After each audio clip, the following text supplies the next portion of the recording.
Advances in biotechnology were helping people improve their physical and mental abilities to an amazing degree. Provided, of course, they had enough money. A new breed of people was emerging, half human, half machine. And in Detroit, at least, not everyone was happy to see it. I'd just landed a job as head of security at SHAREf Industries, a cutting-edge biotech firm. David SHAREf himself handpicked me for the job, said he needed me to keep his people safe. My ex, Megan Reed, was one of them. Brilliant neuroscientist, Megan had found a way to make augmentation safe and affordable for everyone. All she had to do was present her research to Congress. But the night before her big meeting, my security measures failed. A team of Black Op mercenaries stormed into SHAREf headquarters, massacring everyone in sight. 3 of the mercs were heavily augmented walking tanks. Their mission? Take out Megan and her team. I tried to stop them, but their leader tossed me through a plate glass wall. Last thing I heard as his bullets slammed into my brain was Megan's dying scream. I should have died with her. Only I didn't. High-end military-grade enhancements saved my life.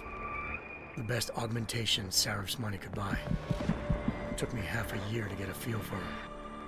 Should have taken longer. But 6 months into my recovery, SHAREf Industries was attacked again. This time, by a radical group of pro-human purists. Violent, militant, and fanatically opposed to human augmentation.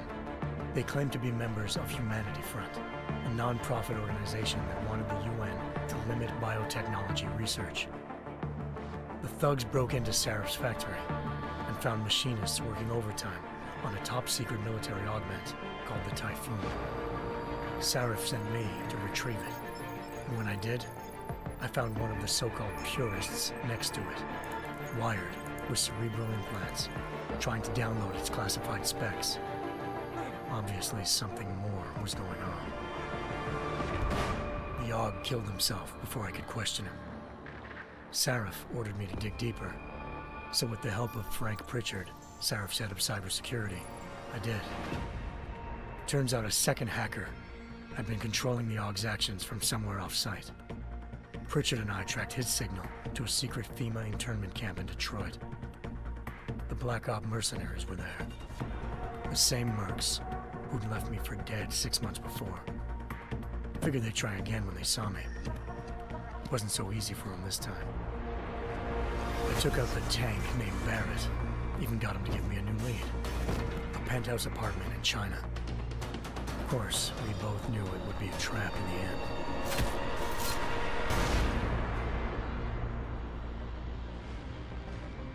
Hengsha Island, China. Home to a city so crowded, they had to build a second city on top of it. Trying to find clues in Hengsha wouldn't be easy. Lucky for me, I wasn't alone. Farida Malik, SHAREf Industries' ace pilot, had lived in Hengsha before.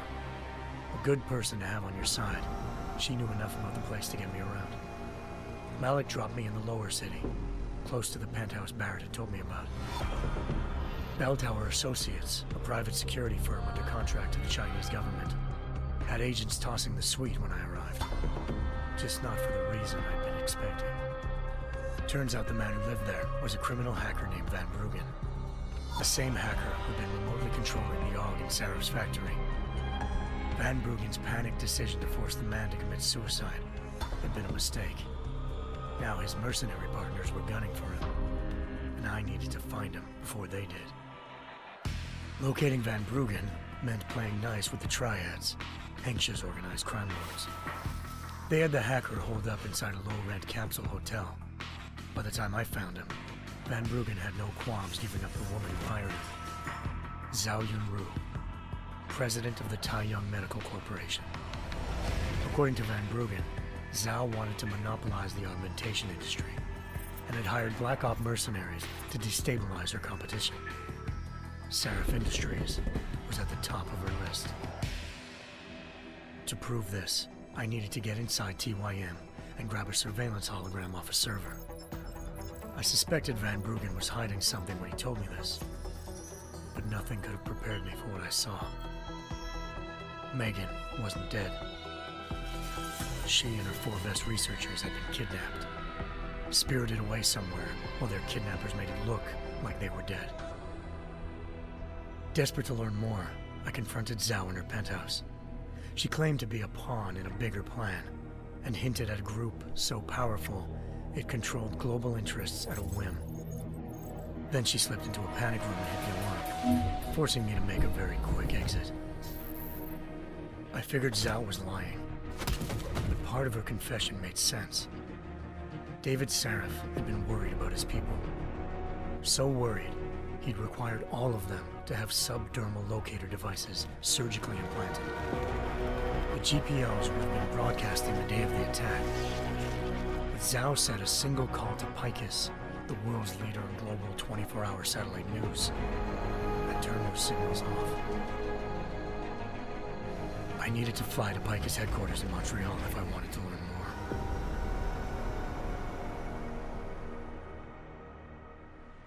Eliza Cassan, Picus Communications' First Lady of News. Malik thought I was reaching when I told her Eliza was involved in this. The world's most famous news anchor, working with a mercenary hit squad. But when I confronted Cassan in her office, she freely admitted to jamming Detroit's satellites the night Megan's team had been taken. Said she's just been following her commands. I suspected she wanted to say more. But Black Op mercenaries showed up looking to shut us both down. And just like that, the Eliza I'd been talking to disappeared. The Mercs were led by an augmented killer I'd crossed paths with twice before. Fedorova, a woman who'd made silence her best friend. She waited for me to track Eliza's transmission to a secret server room underneath the Picus complex, then jumped me from behind. A deadly fight ensued. I made sure she never moved silently again. With Fedorova down and no one left to keep Eliza quiet, she reappeared. Turns out Picus's First Lady of News wasn't a lady at all.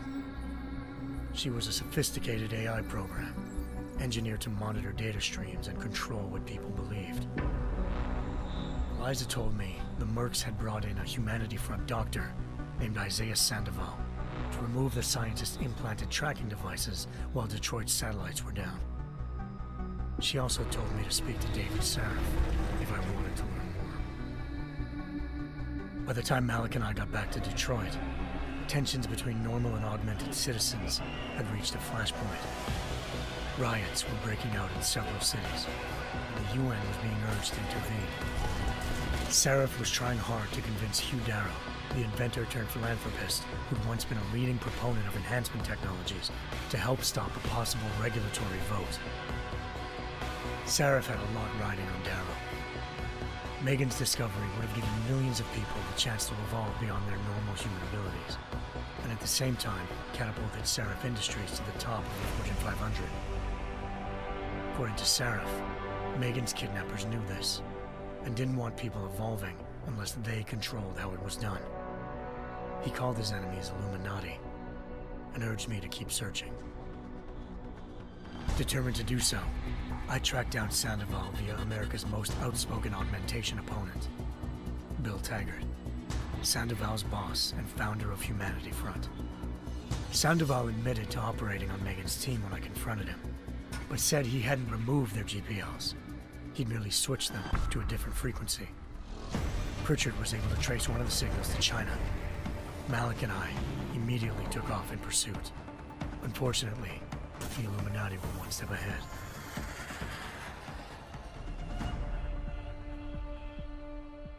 Ambushed.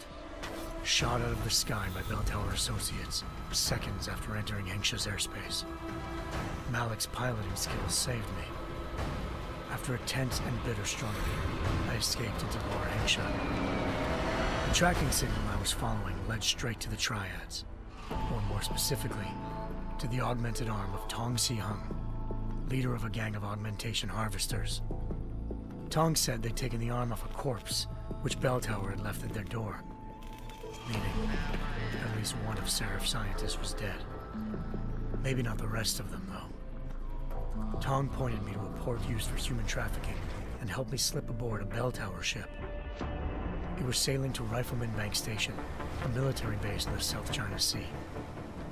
Bell Tower was holding kidnapped civilians as prisoners there, and using them to perfect the Chiron project, a human-computer interface that left most of its test subjects dead. My search for Megan would have ended then, if not for a mysterious ally named Quinn. In exchange for my help exposing Bell Tower, he slipped me aboard a second ship headed to Singapore and an Illuminati-run biotech facility called Omega Ranch. 3 of SHAREf's scientists were there, forced by their captors to create a technology capable of remotely shutting down augmented abilities.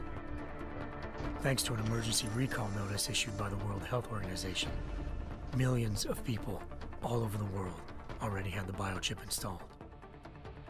With the help of the scientists, I tracked Megan to a private section of the ranch. There, I ran into Yaron Namir, the walking tank who'd put a bullet in my brain the first time we met. He'd teamed up with Zhao and was hoping to catch me off guard. Their little ambush didn't work. I found Megan in a suite belonging to Hugh Darrow, the billionaire philanthropist who'd SHAREf had called on for help. Darrow had convinced her to go along with the biochip plan by promising to sabotage the tech. As she was explaining this, Darrow appeared in a global broadcast, telling the world that augmentations would be the death of mankind. Then he activated the biochips to prove his point. All over the world, augmented people flew into a killing frenzy. Darrow had betrayed everyone, and it was up to me to set things right. To do it, I had to reach Panchaea, a massive installation in the Arctic Ocean. As I raced through corridors built by an all-augmented workforce, I saw death and destruction firsthand. By the time I shut down Darrow's broadcast, I knew the damage he'd done. Still, humanity's future remained unclear. How would the world react to this sabotage? Would people ever regain their faith in augmentations again? What would be the Illuminati's next move? Only time will give us the answers.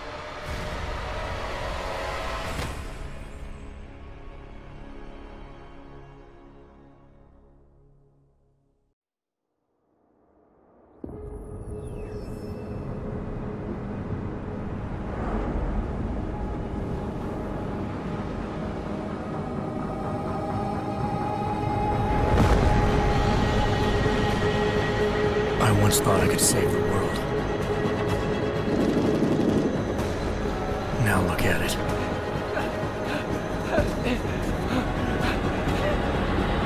In yet another augmented terror attack, 251 passengers aboard Sister Airlines Flight 451 were killed when an augmented passenger broke into the plane's cockpit and ruthlessly butchered its flight crew.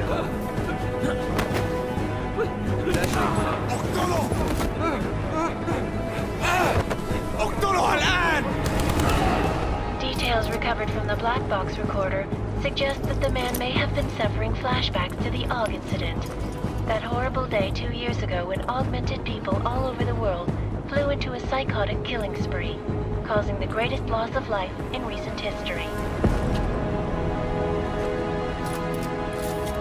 Sometimes, you just have to let go and embrace what you've become.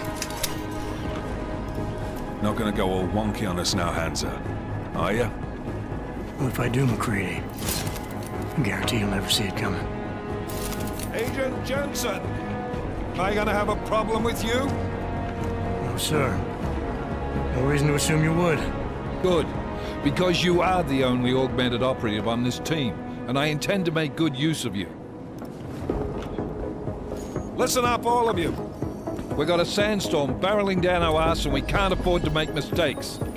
We're going after this man, an arms dealer named Shepard. He's ex-Bell Tower, one of the Special Forces commanders who disappeared during the incident. And he's come out of hiding. That cannot be good. It's not. He's selling weapons and military-grade augments to terrorists. This is Iran Singh, the undercover agent who lured Shepard out of his hole. Best you see Interpol's got. For 3 years he's worked hard to get him tight with the Jinn. an Iraqi smuggling cartel that's infected the Eastern Hemisphere like a plague. Last week, our arms dealer sent a message to the Jinn, offering to sell them a shitload of black market merchandise dirt cheap. They told Singh to handle the buy. They're not gonna like it when Interpol disrupts their party. Singh's cover really that good? It is right now. We need to keep it that way. This is where the deal's going down. A half-finished high-rise hotel that's been abandoned ever since the incident. It's not a pretty picture inside. Let me guess. Most of the laborers were augmented with heavy-duty industrial rigs. So when the incident hit, and they all went schizo, things got gruesome real fast. And no one, except for some homeless junkies, have been inside the place ever since. So what's the plan, Director? Singh's meeting Shepard on the ground floor, inside the hotel's main atrium. He sent the bulk of his Jinn crew to the penthouse levels to secure a vantage point. I want McCready's team to take up positions overlooking the atrium and make the arrest. Jensen, you're going in solo from the roof. My objectives? Keep the Jinn from joining the party. As far as we can tell, only one route connects the atrium to the penthouse level, a halfway decent elevator shaft. Here. I want you to block access to it. Fine. Just cut me loose. Do you plan on relying solely on your augments for this one? I'd recommend taking a little hardware, just to be sure.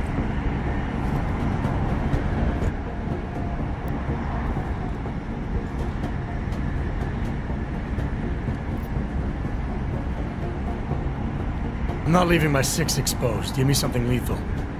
Your call, but Singh's undercover in all this. So watch your fucking sights. What about range? There's lots of wide spaces and high ceilings in there, but a number of tight and constrained rooms too. So it's a crapshoot, really.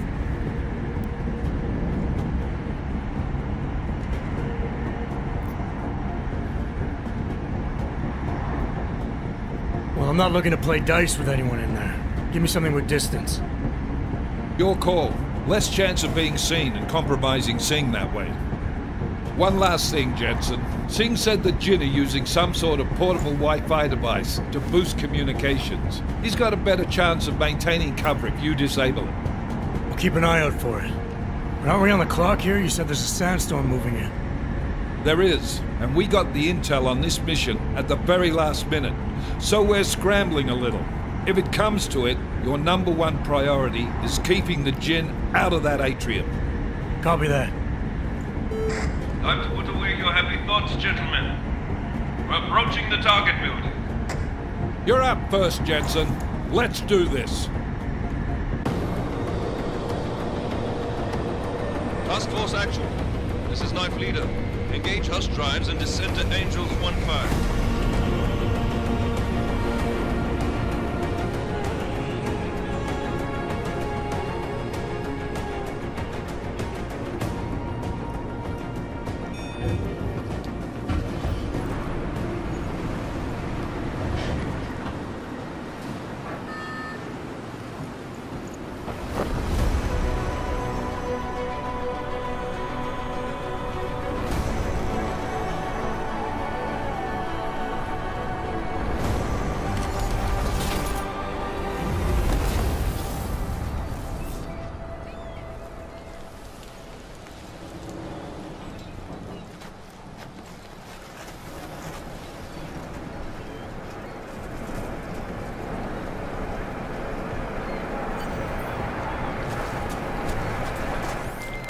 Team leader, this is Jensen. I'm on the roof. Solid copy. Move into the building. The access route you need to block is at the far end of the penthouses. And keep in mind, the direct route might not be the easiest one. Roger that. McCready will advise once his team is on the ground. Miller out.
Jensen, we're moving through...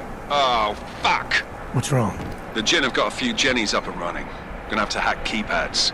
Should enjoy it, McCready. They have colors and shapes. Just remember, red means bad. Fuck you.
Anomaly detected.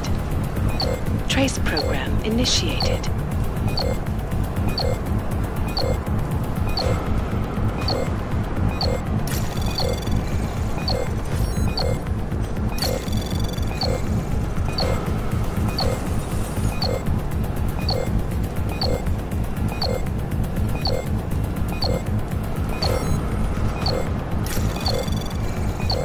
Access granted.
هذه المنطقة آمنة.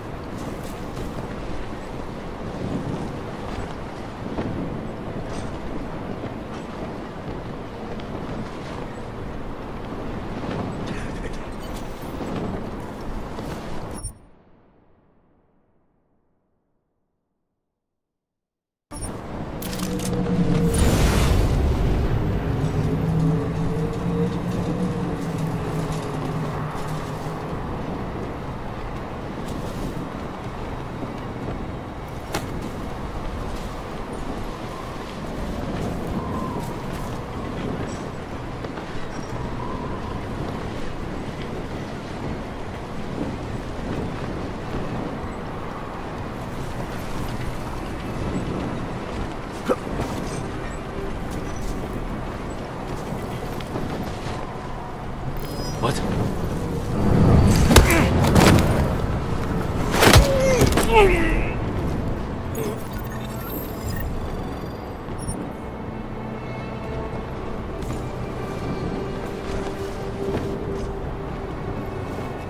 مات مع الشرف.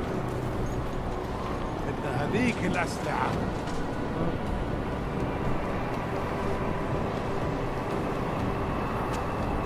رياح بدأت تعصف.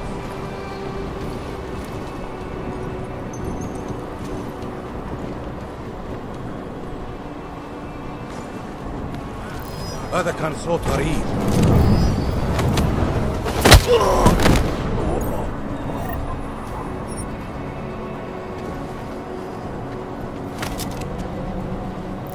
ايش بتعمل هذا؟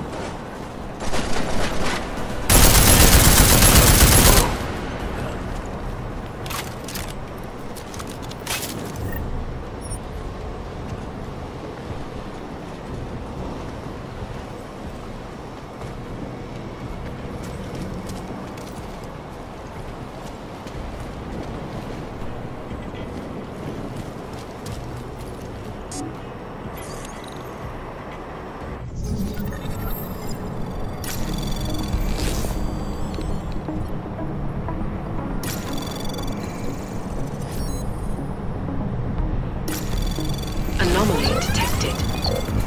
Trace program initiated.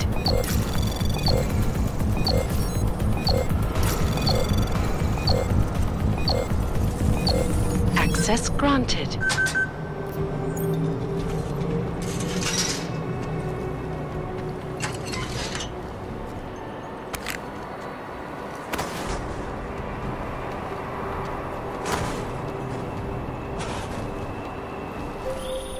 Jensen, Mac, listen up. Doppler shows that sandstorm's moving in fast. It's big, and it's gonna hit us hard. God, I hate the fucking desert. Confirm visual? I can. Time is not on our side. Copy that. Solid copy.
الدوشة.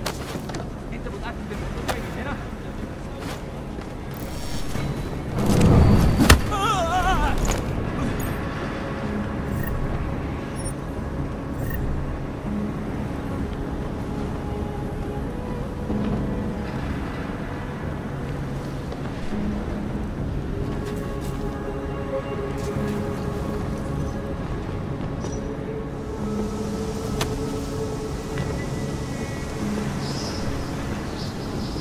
فينك يا سيدي؟ الوقت بيعدي بسرعة.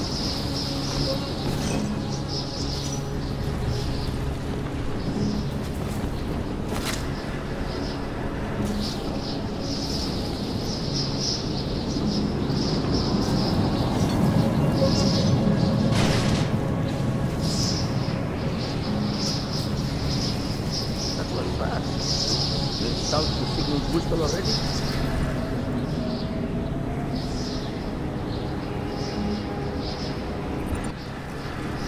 عشان الجو ابتدى يتحرك قوي.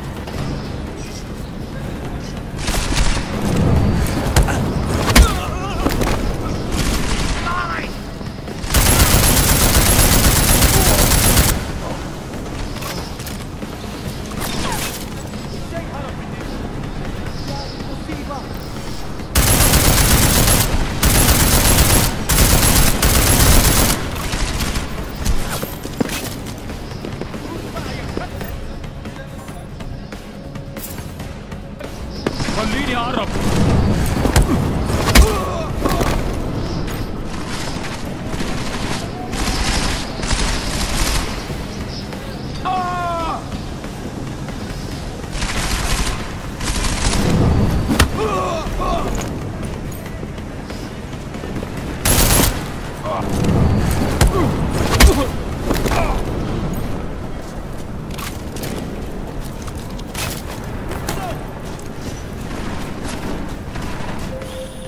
Jensen, what's your 20? Working my way through the penthouses. Remember to keep an eye out for the Jin's communications booster. If you can, disable it. Roger that.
Listen up, everyone. Chang's hacked into the Jin's radio signal. Checking the patch now. We should be hearing Sing any second. خليل، الراجل اللي هيبيع لنا الحاجات جاية كمان شوية. روح قول لبقية الناس إن أنا هحصلكم وخليكم يعني منتظرين. Patch is clean. Solid copy. Good. I'll repatch us once the deal kicks off.